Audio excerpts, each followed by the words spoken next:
যুদ্ধের ময়দানে যখন ভয়ঙ্কর সব জিনিসপত্র ঘটতে থাকে এবং সবকিছু একে একে ধ্বংসের দিকে চলে যায়, তখন এসব যুদ্ধের দানব এসে হাজির হয়। M1 Abrams tank, F-16 fighting Falcon এবং এমন হাজারো বিশাল যুদ্ধ দানব যা শুধু ধ্বংস করার যন্ত্র না, বরং শত্রুকে নিশ্চিহ্ন করতে প্রস্তুত। কিন্তু আপনি জানেন কি এই যন্ত্রগুলোর ভেতরে থাকা সৈন্যদের জীবন আসলে কেমন কাটে? সংকীর্ণ ট্যাঙ্কের ভেতরে দিনের পর দিন আটকে থাকা, আকাশের যুদ্ধ বিমান চালাতে গিয়ে শারীরিক সহ্য ক্ষমতার সীমা ছাড়ানো, কিংবা বারুদের গরম ধোঁয়ায় বদ্ধ এক সাবমেরিনে জীবন কাটানো কেমন বিভীষিকাময় হতে পারে। এসব যুদ্ধযানের ভেতরে আসলে জীবনটাই বা কেমন, আজ আমরা সেগুলোই জানবো। তো চলুন শুরু করা যাক।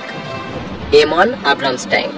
যুদ্ধের ময়দানে যখন ভয়ঙ্কর পরিস্থিতি সামনে আসে, তখন M1 আব্রামস ট্যাঙ্ক বিশাল দৈত্যের মতো সামনে এসে হাজির হয়। এই ট্যাঙ্কের ক্ষমতা এমন যে কোনো শত্রু তার সামনে দাঁড়িয়ে থাকলে কিছুই করার সুযোগ পায় না। কিন্তু এই বিশাল যন্ত্রের ভেতরে থাকার অভিজ্ঞতাটাই বা কেমন? একদমই কিন্তু সহজ না। এই ট্যাঙ্কের ভেতরে মাত্র 4 জন সৈন্য থাকে, কমান্ডার, গানার, লোডার আর ড্রাইভার। কিন্তু ভাবুন তো, এত ছোট একটা জায়গায় এত বড় একটা যন্ত্র কাজ করছে, আর 4 জন সৈন্য একে অপরের কাছাকাছিই থাকে। এ যেন এক অদ্ভুত যাত্রা। ঘন্টার পর ঘন্টা, কখনো 24 ঘন্টারও বেশি এভাবেই সংকীর্ণ জায়গায় থাকতে হয় তাদেরকে। এবং সবচাইতে বড় কথা, এখানে কোনো বাথরুম নেই। প্রকৃতির ডাক আসলে পুরনো রেশনের প্যাকেট বা খালি বোতল ব্যবহার করা ছাড়া তাদের হাতে আর কোনো উপায় থাকে না।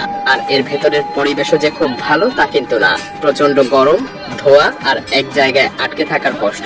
আপনি ভাবতে পারেন হয়তো আরামদায়ক কিছুও থাকতে পারে, কিন্তু বাস্তবতাটা একেবারেই আলাদা। তারপরেও এই যন্ত্রের ভেতরে থেকেই তাদেরকে যুদ্ধ চালিয়ে যেতে হয়, কারণ যখন শত্রু সামনে আসে তখন এই ট্যাঙ্কটা একটুও থেমে থাকে না। একে চালানো খুবই চ্যালেঞ্জিং ব্যাপার। তবে M1 আব্রামস ট্যাঙ্ক যখন মাঠে নামে, তখন যুদ্ধের পুরো দৃশ্যই বদলে যায়। F-16 ফাইটিং ফ্যালকন যখন আকাশে এই বিমানটা উড়ে, তখন তার পরিস্থিতি পুরো আকাশকে যেন কাঁপিয়ে দেয়। এই বিমানটা এমন এক শিকারী যা এক মুহূর্তেই শত্রুকে আকাশে থেকেই ধ্বংস করে দেয়। তার গতি এমন যে শত্রু কখনো বুঝতেই পারে না যে এই বিমানটা তাদের উপরে আক্রমণ করতে যাচ্ছে। এটা শুধুমাত্র একটা দ্রুতগামী যুদ্ধ বিমান না, বরং F-16 পাইলটদের জন্য এক বিশাল শারীরিক এবং মানসিক চ্যালেঞ্জ। এই বিমানটা 9G পর্যন্ত গ্র্যাভিটিক্যাল ফোর্স সহ্য করতে পারে, মানে পাইলটের শরীরকে আরো 9 গুণ বেশি চাপ সহ্য করতে হয়। তবে এই চ্যালেঞ্জের জন্য তৈরি করা হয়েছে একটা বিশেষ অ্যান্টি-গ্র্যাভিটি স্যুট। এই স্যুট পাইলটের শরীরের রক্ত প্রবাহকে নিয়ন্ত্রণে রাখে, যাতে তারা অচেতন না হয়ে পড়ে এবং যুদ্ধ চালিয়ে যেতে পারে। পাইলটরা একে চালানোর সময় একটা হেড আপ ডিসপ্লে ব্যবহার করে, যা তাদের চোখের সামনে সমস্ত তথ্য এনে দেয়, যে শত্রু কোথায়, কোন দিকে যাচ্ছে, সবকিছুই। আর সবচেয়ে চমকপ্রদ ব্যাপার হলো, পাইলট যত দূরে তাকাবে, যুদ্ধ বিমানটাও ঠিক সেদিকেই ঘুরে যাবে।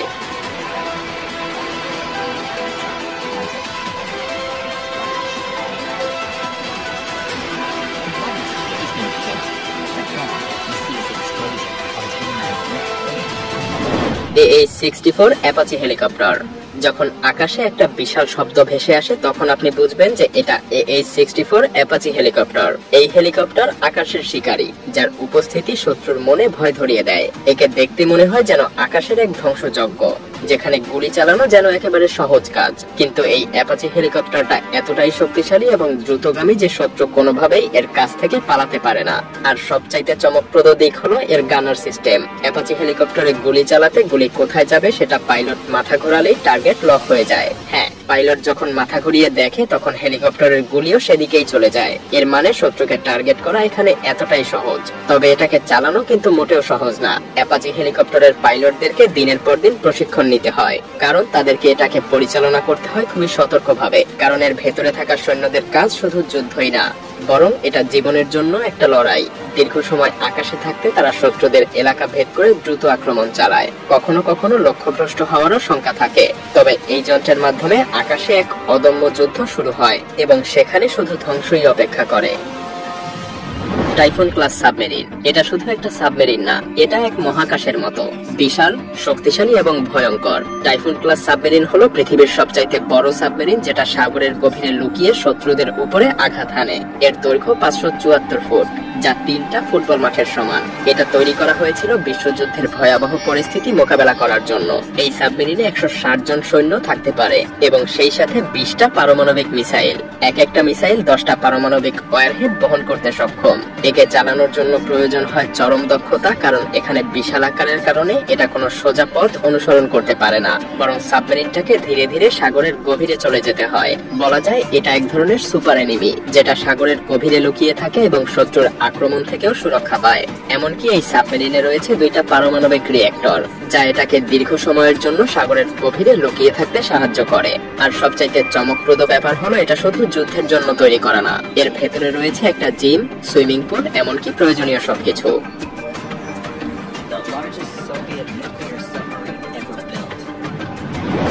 Gerald R Ford aircraft carrier. এটা ভাসমান একটা শহরের মতো, যা আকাশে যুদ্ধ বিমানকে উড়িয়ে দেয়। পৃথিবীর সবচাইতে শক্তিশালী বিমান বহনকারী রণতরী। এর দৈর্ঘ্য এতটাই বিশাল যে একে 3টা ফুটবল মাঠের সমান মনে হয়। আর এই বিশাল রণতরীটা শুধু যুদ্ধের জন্যই না, এটা এক সশস্ত্র শহরের মতো কাজ করে, যেখানে প্রায় 5000 মানুষ বসবাস করে এবং তাদের কাজ হলো যুদ্ধের প্রতিটা মুহূর্তে বিমান উড়ানো, নামানো এবং পুরো রণতরীটাকে চালানো।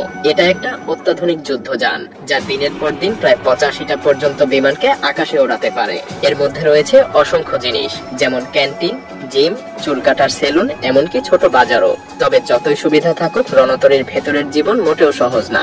বিমানবাহী রণতরীতে থাকাকালীন প্রত্যেকটা সৈন্যকে তাদের কাজের প্রতি শতভাগ মনোযোগ দিতে হয়। বিমানগুলো যখন আকাশে উঠতে থাকে তখন তাদের পেছনে থাকে এক জটিল সিস্টেম, প্রতিটা বিমানকে নামানো, তোলা আর পরিচালনা করা। এটা অত্যন্ত ঝুঁকিপূর্ণ এবং এই সবকিছু একমাত্র সঠিক সমন্বয়ের মাধ্যমেই সম্ভব। Gerald R Ford aircraft carrier এক বিশাল যুদ্ধ মঞ্চ, যা সাগরের উপরে ভেসে আছে, আর এখানে সবকিছু একে অপরের সঙ্গে মিলে যুদ্ধের সঠিক সিদ্ধান্ত নিতে সাহায্য করে। এটা শুধু একটা রণতরী না, এটা যুদ্ধের এক স্থায়ী ঘাঁটি।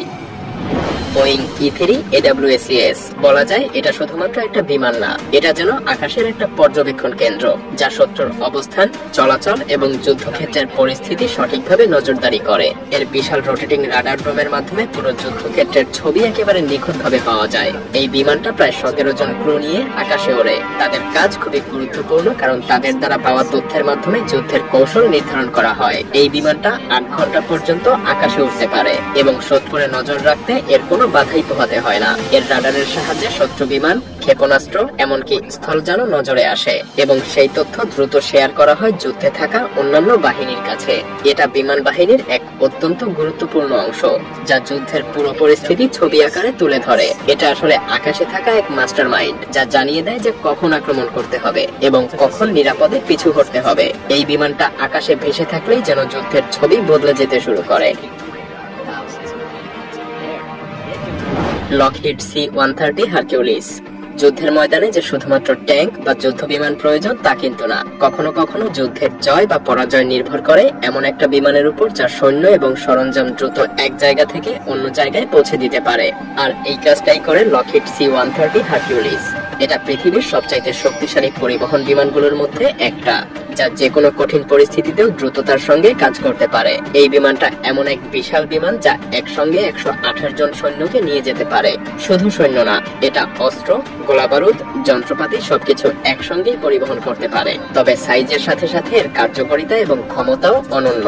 C-130 এমনভাবে ডিজাইন করা হয়েছে যাতে এটা ছোট এবং সংকীর্ণ জায়গায়ও অবতরণ করতে পারে।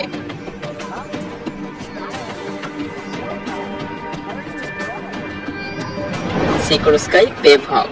যুদ্ধের ময়দানে সবচাইতে জরুরি কাজগুলোর মধ্যে একটা হলো আহত সৈন্যদেরকে দ্রুত উদ্ধার করা, আর এই কাজটাই করে এই হেলিকপ্টার।